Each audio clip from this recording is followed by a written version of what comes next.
Agora eu quero falar de outro horror que aconteceu no interior de São Paulo. Maria Eduarda Rodrigues de Freitas, morta depois de ser lançada sem corda de uma altura de 40 metros durante uma atividade de rope jump em Limeira. Ainda tinha pulsação momentos depois de atingir o chão, segundo uma enfermeira que atendeu no local do acidente. Ela falou em entrevista à Record. A morte foi constatada antes da jovem ser levada para o hospital.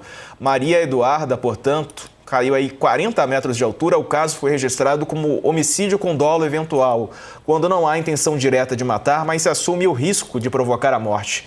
As prisões de Luiz Feliciano Ergoroff, Vitor de Freitas Gonçalves e Maicon Fernandes Sintra foram convertidas em preventiva. Sobre isso, a gente fala agora com o advogado criminalista Augusto de Arruda Botelho.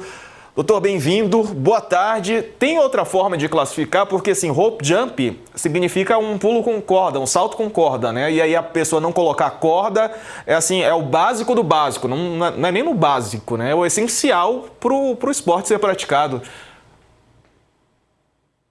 Bom, primeiro, prazer falar com vocês, uma boa tarde a todos que nos assistem. Tem que entender que prisão preventiva, para começar, prisão preventiva não é vingança, prisão preventiva não é antecipação de punição. Prisão preventiva é uma modalidade excepcional de prender alguém antes de uma condenação, tem que seguir um rito específico da lei. A lei especificamente proíbe decretar uma prisão preventiva em crimes culposos. Não é uma interpretação, não é uma opinião, é um texto expresso da lei. Então o que a gente tem que analisar é se este caso é um caso possível de crime doloso, de crime culposo ou de dolo eventual. Eu sempre comentei aqui com vocês que é muito importante, antes de se manifestar sobre uma decisão judicial, ler.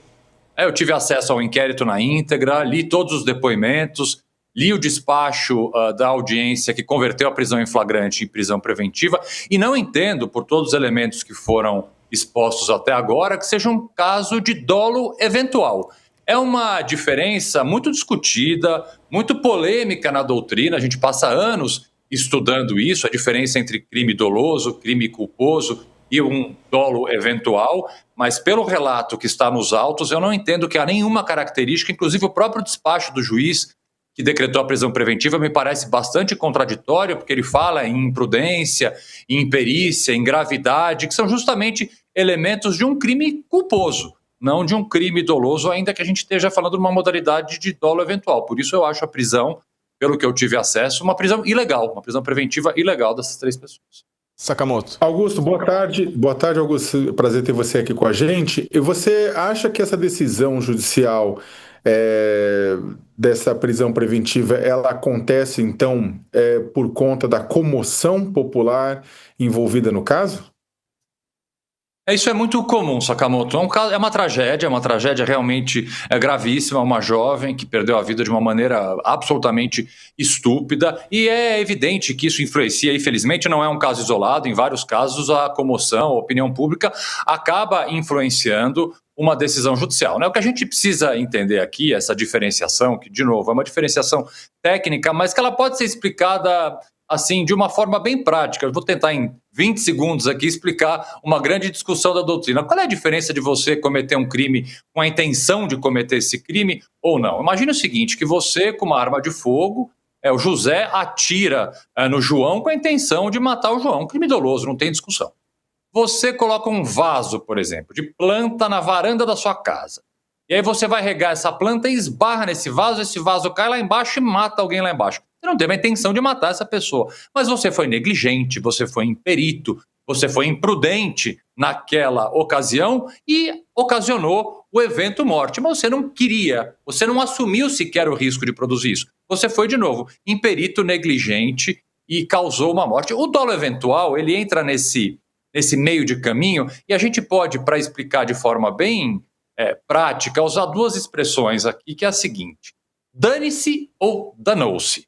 Como é que a gente explica isso? Imagine que você sai com um veículo e você estava embriagado.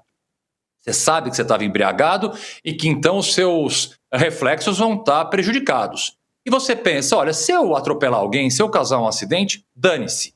Isso é o dolo eventual. Eu assumo o risco conscientemente de causar um resultado. O que é diferente de eu sair com o carro embriagado, com meus reflexos de alguma forma prejudicados e causa um acidente. Quando esse acidente acontece, eu entro em choque, eu falo, danou-se, esse acidente aconteceu. Eu não esperava, eu não assumi o risco, mas esse acidente aconteceu. Essa é a diferença entre dolo eventual e o que a gente chama de culpa consciente. A culpa consciente é um crime culposo. É o que eu acredito que aconteceu neste caso.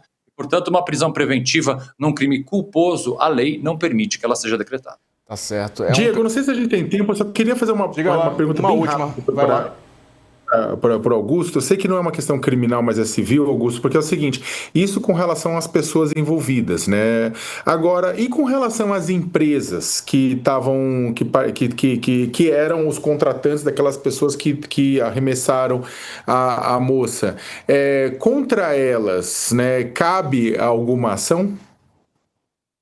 Com certeza, ação de indenização por danos morais, danos materiais, com certeza. Cabe a uma empresa, ela não é possível de ser processada criminalmente, a não ser por crime ambiental. A única exceção que a lei prevê de processar uma pessoa jurídica é em caso de crime ambiental. Nesse caso, obviamente, não é um crime ambiental, mas a empresa, principalmente por não ter, e é o que as notícias indicam, autorização, alvarás para fazer aquela atividade extremamente arriscada que vinha fazendo, ela será processada civilmente e terá que arcar com uma série aí de indenizações em razão dessa tragédia que aconteceu. Muito bom, Augusto de Arruda Botelho. Bom te ter aqui conosco novamente. Um abraço, volte mais vezes. Valeu.